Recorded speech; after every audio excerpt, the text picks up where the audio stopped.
Então o evento aconteceu na segunda-feira, foi muito bom e eu tive a oportunidade de mediar um debate com os vencedores.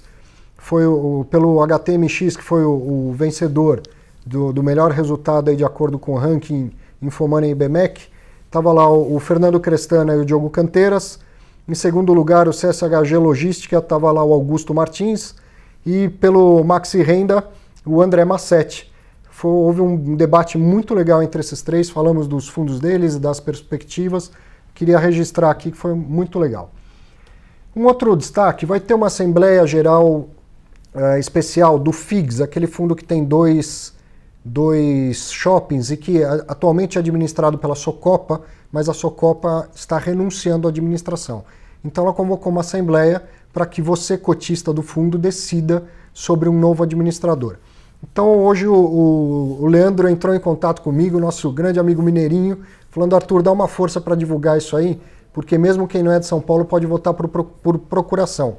Ele mandou um vídeo, vou pedir para a produção pôr no ar aí. Fala aí, você, Leandro, passa o seu recado aí.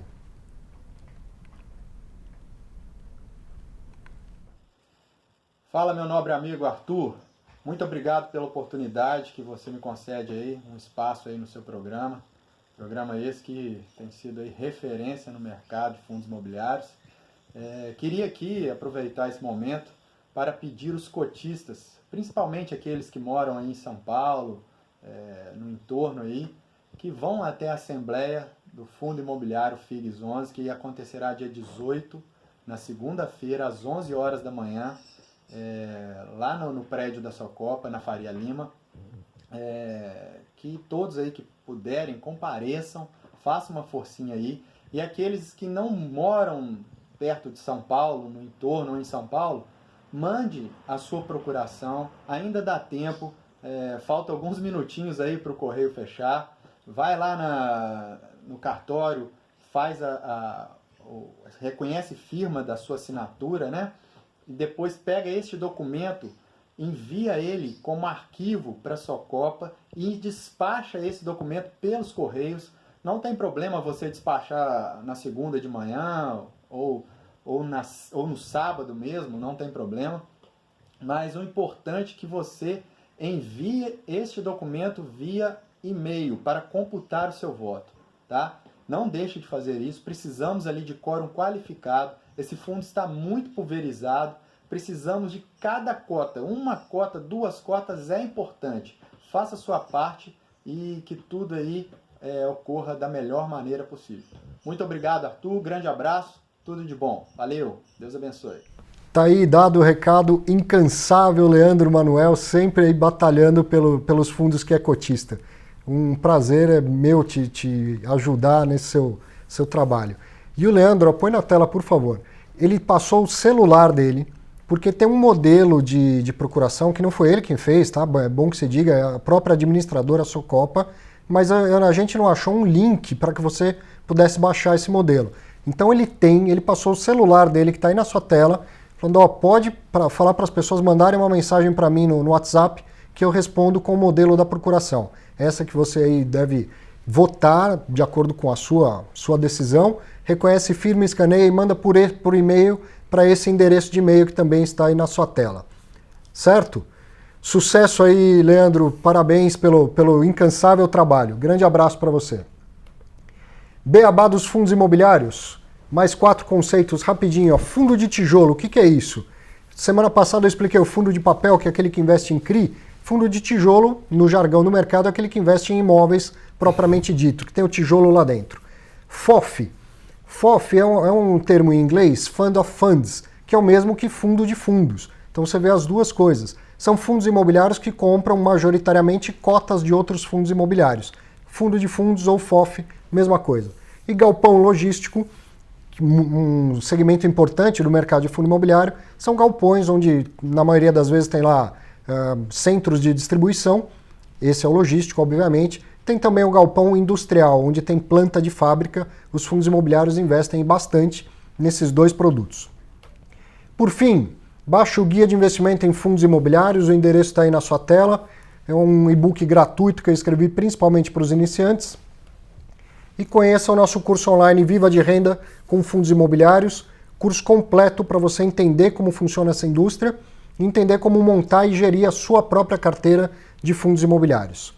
Vai lá, conheça o curso no site do Infomoney. Muito bem, por fim, bate um papo comigo, me encontra aí nas redes sociais, me diz o que achou dessa conversa que eu vou ter agora com o Cláudio Alencar. Obrigado, Cláudio, por ter vindo.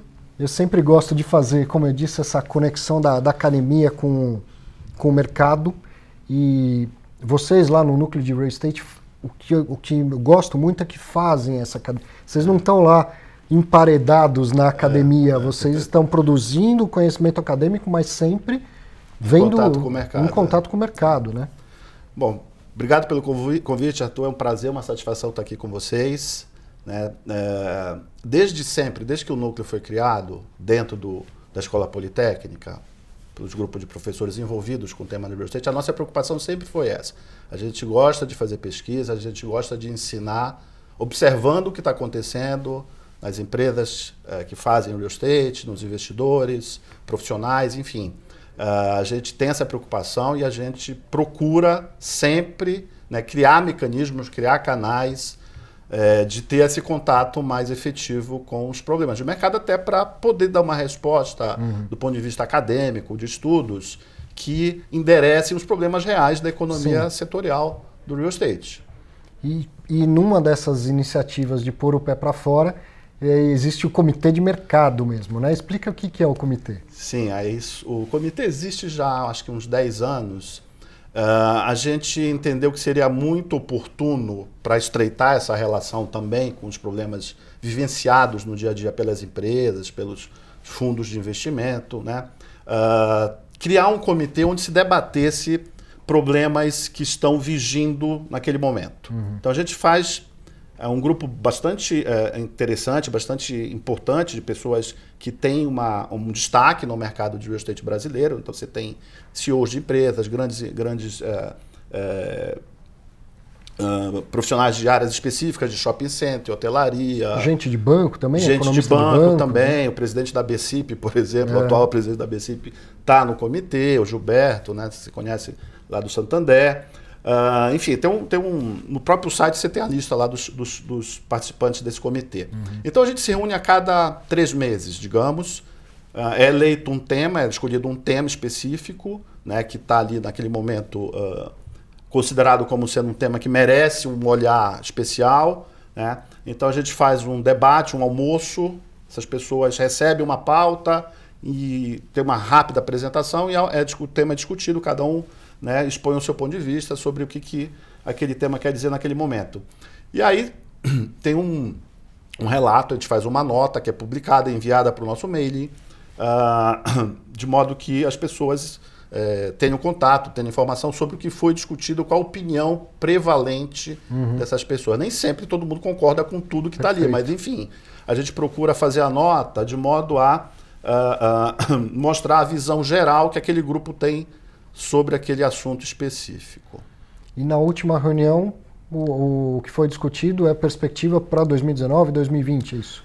Sim, a gente tem como hábito, né? A última reunião do ano a gente sempre faz uma enquete, onde a gente tem uma série de questões que versam sobre qual a visão que essas pessoas têm sobre o comportamento do próximo ano, ou até dos próximos anos, do mercado de real estate, nos seus variados segmentos. Depois eu te explico melhor, a gente conversa um pouco melhor sobre quais são esses segmentos que normalmente fazem parte da enquete. A gente faz de 2 formas. A gente faz, na verdade, 2 enquetes. Uma voltada para os membros do comitê, que são mais ou menos 20 pessoas, né? E outra a gente manda para o mailing do Núcleo de Real Estate, que deve ter hoje cerca de 10 mil nomes, 8 mil, número dessa ordem. E a gente costuma receber como resposta em torno de 300, 400 respostas. Eu sou um desses. Pois é, eu sei que você participa. E a gente procura entender se há uma convergência também da opinião, digamos, do mercado com a opinião do comitê. E normalmente isso acontece. Né? Tem pouca discrepância, né, em relação a como que o mercado está vendo o ano que vem e como que o comitê também está enxergando. Funciona bem assim. No ano passado, a gente fez um pouco diferente. A gente não mandou a enquete para o mailing. porque era um ano conturbado, a questão da eleição, estava tudo. Nós próprios tínhamos uma série de dúvidas. A gente fez a enquete, a gente esperou o resultado da eleição para fazer a enquete para não contaminar, né? Porque tinha dúvida quem seria o eleito, enfim. A gente esperou um pouco e fez a enquete logo em seguida. Mas mesmo assim a gente não se sentiu seguro para colocar as questões para um público mais amplo. Então o resultado da enquete em relação às expectativas para o real estate em 2019 reflete a opinião dos membros do comitê de mercado. Diferentemente dos outros anos que sempre tem a opinião dos outros participantes do mailing também. E assim, um extrato dessa discussão, imagino que já tenha sido mais otimista do que vinha sendo nos anos anteriores. O pessoal de consultoria está otimista e vem mostrando melhora de dados, né? Queda de vacância e tal. A ideia do comitê é muito mais pensar em vou construir agora, não vou agora, é hora de começar um novo empreendimento, né? Como que está esse sentimento? O pessoal está mais otimista com os números? Está um pouco mais, mas eu não sei se pelo fato de que as pessoas que estão lá têm uma vasta experiência, né? Todo mundo muito experimentado no mercado, já fez muita coisa, conhece vários ciclos de comportamento, várias ondas que já aconteceram nos últimos anos. Então a visão sempre é muito cautelosa, né? Em geral. Evidentemente que tem alguns que têm uma opinião mais eufórica, outros mais ou menos, enfim. Mas existe sim, claro, uma certa melhoria das expectativas, eu acho que... Mas é uma coisa mais moderada, não é tão, digamos, eufórica como a gente tem ouvido aí na imprensa, em alguns comentários. Tem muita gente, né, tendo uma visão que realmente a expansão vai ser mais acentuada, mais rápida. A gente teve uma visão um pouco mais contida, mais moderada nesse sentido, nos variados segmentos do real estate. Uns mais, outros menos, mas enfim. Ainda precisa pagar para ver, precisa esperar melhorar. Eu acho que sim. Tem alguns segmentos, alguns nichos, né, que estão, claramente, você já citou aí, né, vacância caindo, caiu, o preço já começando a ter uma pressão para cima. Mas eu acho que isso ainda é muito cedo para a gente dizer que isso é uma tendência disseminada no mercado de real estate como um todo, né? Não só, você falou, evidentemente, no mercado corporativo em algumas regiões da cidade de São Paulo, aquelas regiões mais, digamos, desejadas pelos ocupantes, pelos investidores e assim por diante.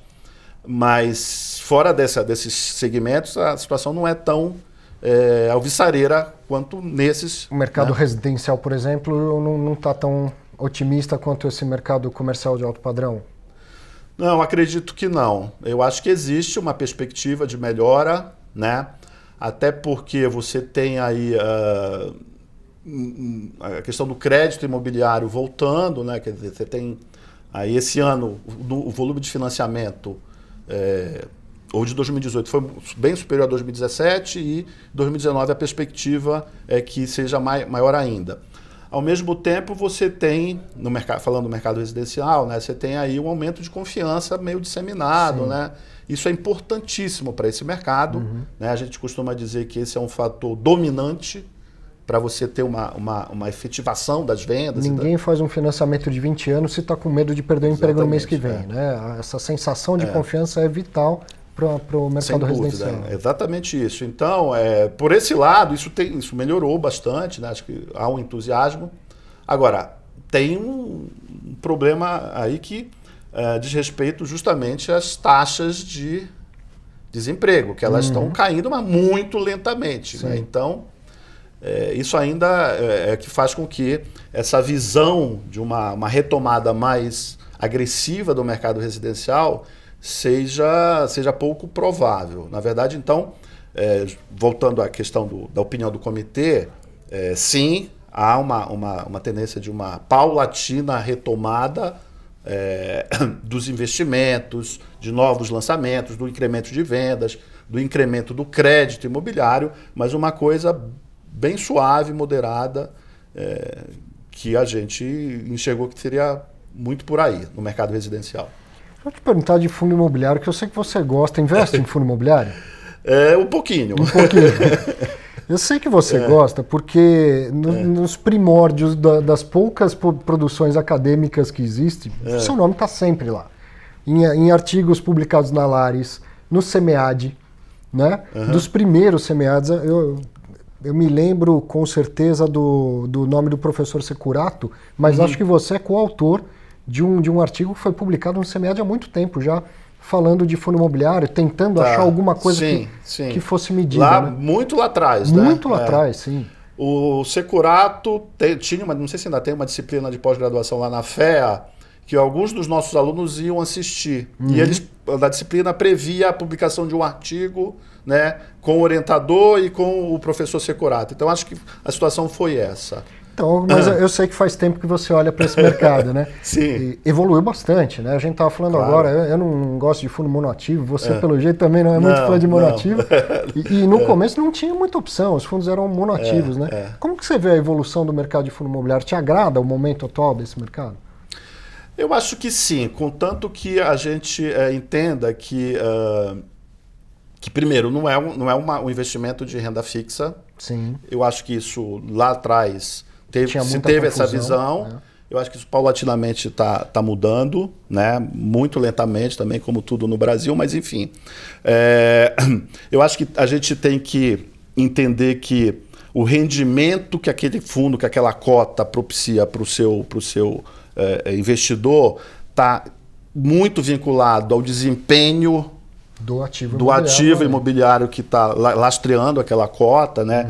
Eu acho que acho que lá atrás essa visão não era tão clara, na minha opinião. Eu acho que isso também paulatinamente tá melhorando. Uma coisa é você ter avaliar o desempenho do investimento ou da cota pelo comportamento do seu preço na B3, outra coisa é entender que, né, aquela cota recebe, tem um ativo que dá lastro, aquela inserção de mercado daquele ativo flutua em função de uma série de fatores que tem que ser observados, a questão da competitividade, ou da competição instalada naquele conjunto onde o ativo está. Acho que entender melhor o que é um real estate em particular, o mais tradicional para esse tipo de veículo, que é o edifício corporativo, entender melhor, né, o que significa esse negócio, por que ele gera renda, em que medida que ele gera, quando que a competição afeta, a questão macroeconômica também. Então,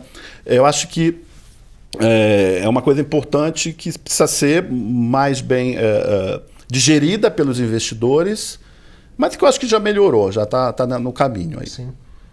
E é curioso que o investidor do imóvel, propriamente dito, o brasileiro adora imóvel, muitos deles têm um imóvelzinho residencial para alugar, ele já entende isso, né? Que o rendimento vai variar, que vai ter vacância em algum determinado período e tal. Então não deveria haver essa confusão no mercado de fundo imobiliário, né? Pois é. Mas ele tem um componente financeiro aí que também confunde um pouco, talvez, né? Mas você vê assim, o mercado hoje, os fundos têm 40, 50 mil cotistas e tem 1, 2, 3 bilhões de patrimônio. É por aí? Você vê futuro nesse tipo de que vem se desenhando para o nosso mercado? Sim, eu não sei quanto que isso vai ser uma coisa mais disseminada de uma forma, né, geral aí, mas se a gente olhar para as grandes economias, se você olhar para os veículos de investimento similares aos fundos de investimento imobiliário, que são os REITs, né, nas grandes economias, o conceito é exatamente esse: você formar um portfólio, captar recursos para formar um portfólio e fazer uma diversificação pensada, planejada, com alguma lógica, né, para você ter uma desconcentração de riscos, né? Então, esse modelo, né, que vige nas principais economias, no Brasil, eu acho que o futuro é isso, né? Sou otimista nesse sentido. A dúvida é em quanto tempo isso vai acontecer, quando isso vai acontecer. Tem a questão da legislação, né? O fundo de investimento imobiliário tem que ser administrado por uma instituição financeira. Sim. Os REITs são companhias abertas, então tem toda uma questão legal aí que dificulta um pouco, talvez, essa estratégia de você formar grandes portfólios com algum critério de diversificação, né?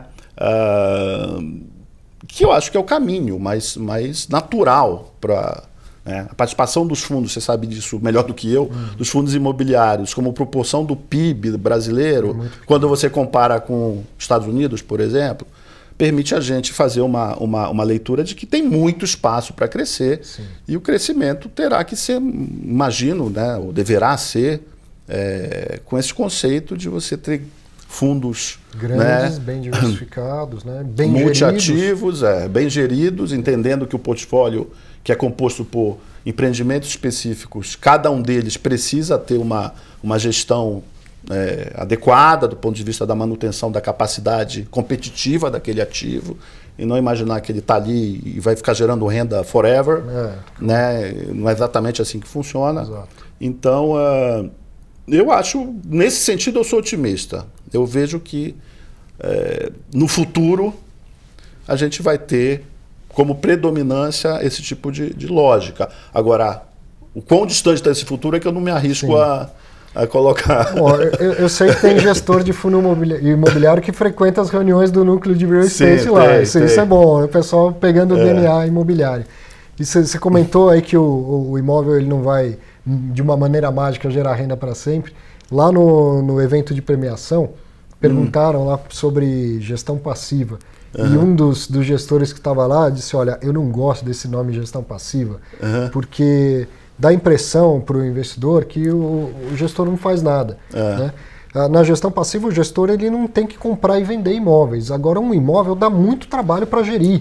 Né? Não tem essa, o imóvel é bom, está bem alugado e está tudo certo. Né? Claro. Precisa de um acompanhamento profissional mesmo o tempo todo. Né? Sem dúvida. Eu acho que tem que tomar cuidado com esse termo de gestão passiva e gestão ativa, porque mesmo que você tenha um único edifício, ele exige ou reclama uma gestão ativa, né, de reciclagem dos locatários, de promover melhorias no edifício à medida que ele vai ficando obsoleto.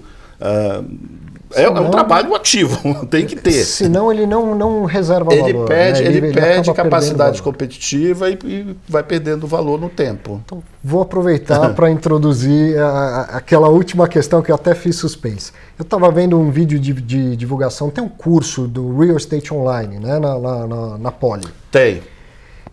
Recente, não é um curso de fundo imobiliário, mas é um curso de real estate pesado, com bastante pesado, quero dizer, com fundamentos mesmo. Vamos entender o mercado imobiliário, né?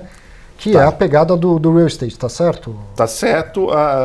Uma pequena correção só. A gente fez esse programa Real Estate Online em 5 módulos, né? E cada módulo tem 2 aulas, né? A ideia é que o curso seja uma introdução a temas complexo do real estate, mas é uma introdução, porque não é aprofundado. Não dá para aprofundar muito, mas tem conceitos importantes. Né? Quem quiser aprofundar vai fazer o MBA. Vai fazer o MBA, ou mesmo a pós-graduação, estrito sensu, que a gente tem lá na Poli, de real estate. Né? Mas, enfim, o Real Estate Online tem como objetivo, então, tem muita gente que não consegue vir a São Paulo, ou para fazer o MBA, ou para fazer o mestrado, o doutorado lá da Poli, né? Então tem muita gente, por exemplo, de Fortaleza que quer se aperfeiçoar no tema do real estate e conhece a gente de algum modo. E a princípio, o programa foi constituído um pouco nessa linha, tipo, quem mora longe não consegue ir para São Paulo, tem um primeiro contato. Né? Então, ele é um programa que tem 10 aulas. Né? Nesse primeiro pacote, a gente entendeu que o mercado residencial deveria ser o primeiro a ser tratado por uma questão de importância ou dimensão do mercado residencial relativamente aos outros segmentos do real estate, né? Em particular para a renda. Então, a gente fez essas 10 primeiras aulas muito focadas no mercado residencial. A gente discute, no primeiro módulo, formatação de produto, adequação do preço à capacidade de pagar do público. O outro é sobre parcerias. O terceiro módulo sobre financiamento, as principais linhas de crédito, financiamento habitacional. Um sobre análise de qualidade do investimento, de investimento em empreendimentos residenciais.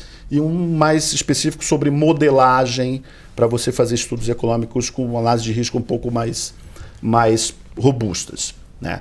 A gente pretende fazer um novo pacote, e aí focando mais nos empreendimentos para renda. Sim. Que certamente é o objetivo maior do teu público. Exatamente. Né? Então, isso vai vir em breve esse ano ainda, provavelmente agora no primeiro semestre, a gente está montando aí os temas. Eu acho que fundo de investimento imobiliário talvez seja um tema, sim. Né?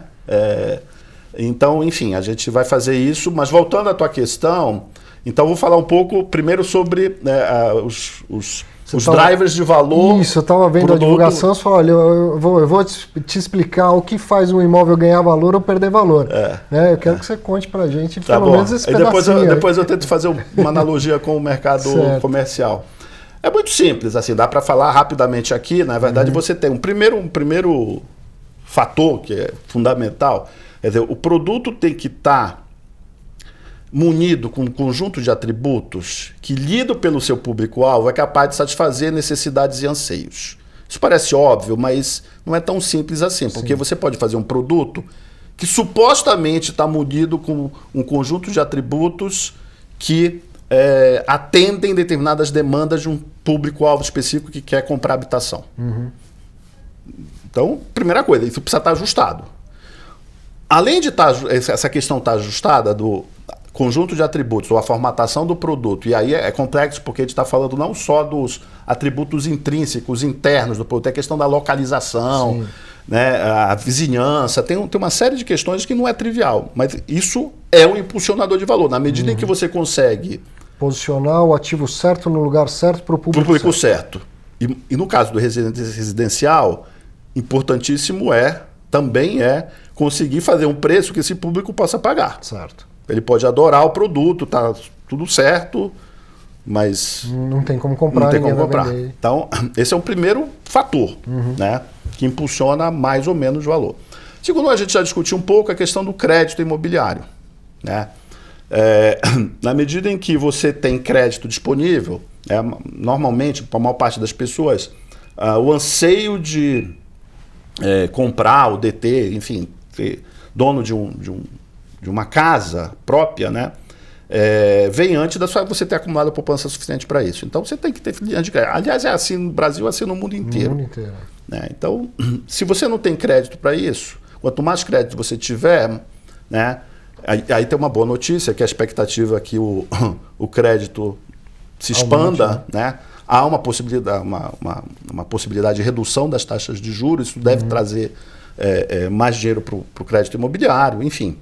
Então, desse ponto de vista, o cenário é bom, a depender, evidentemente, da pauta a expectativa tem que sair política, né? Enfim, mas então o crédito, né? Então, se você tem mais crédito, você tem uma tendência de impulsionar valores para cima ou para baixo, conforme for esse volume de crédito.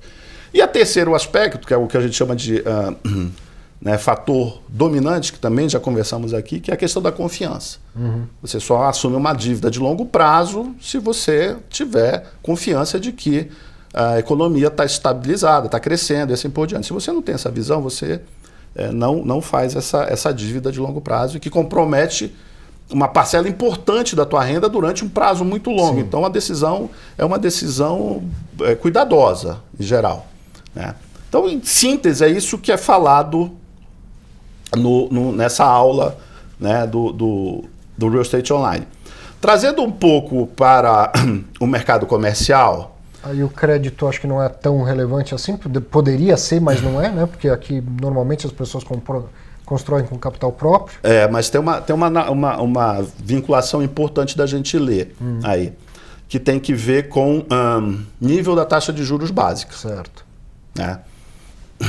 Que o impacto é similar, né? Se você tem uma redução de taxa de juros, provavelmente você vai ter mais dinheiro disponível para emprestar, para comprar habitação. E de outro lado, você, com essa redução da taxa básica de juros, você tem uma percepção, uma alteração das exigências de remuneração também de quem investe no real estate para renda. Custo de oportunidade, né? Exatamente, cai, né? Tende a cair, né?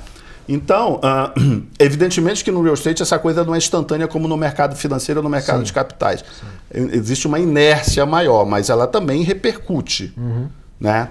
Então, também por esse lado, quer dizer, você tem um impulsionador de valor, ainda que com uma inércia maior, né, que a leitura leve um pouco mais tempo, até você reduzir a tua expectativa de remuneração, porque a taxa de juros básica caiu, né? Isso demora um pouco mais, mas é um fator. Né? O primeiro fator básico também é a mesma coisa, quer dizer, se você faz um edifício corporativo que não atende necessidades e anseios do usuário corporativo, ele vai ter menos valor, me parece óbvio. E voltando à questão da confiança, também está muito vinculada, porque a questão da confiança tem que ver com a expansão maior ou menor da atividade econômica como um todo. A atividade econômica como um todo afeta a necessidade das empresas de ter um espaço maior ou menor, mais qualificado ou menos qualificado, enfim. Então também, se a gente for a fundo, os 3 vetores principais que afetam o impulsionador de valor... a comercial e residencial. Ainda que por mecanismos ou por formas indiretas, mas são as 3 coisas também. Então, parece um momento bom, né? A confiança vem melhorando. Agora a gente precisa ver a confiança sair do papel mesmo, né? Virar atividade econômica, né? Então, a gente, só para finalizar, né? Eu acho que o nosso tempo está no final, está terminando aí. A expectativa está muito positiva, mas as coisas não estão acontecendo. Exato. A gente já está no 2º mês do ano e talvez a expectativa que foi construída, né, a confiança que está vigindo ainda, mas que foi construída depois da eleição, ela ainda não se transformou em atividade real. Né? Eu acho que sem dúvida nenhuma. Então... continuar acompanhando. Isso é um otimismo mais com o pé no chão. Né? Com o pé no chão, mas moderado, que foi o que a gente discutiu lá na reunião do comitê. Muito bom. Cláudio, muito obrigado. Eu que agradeço. Eu fiquei aqui, vou baixar e ler a tese de livre docência dele, que ele falou de fundo imobiliário, e muito provavelmente isso vai dar um próximo programa, né? Assim espero. Eu espero também, eu estou aqui disponível. Muito obrigado. Eu que agradeço, Arthur. Para você, sexta que vem a gente se vê novamente. Um grande abraço, um bom fim de semana.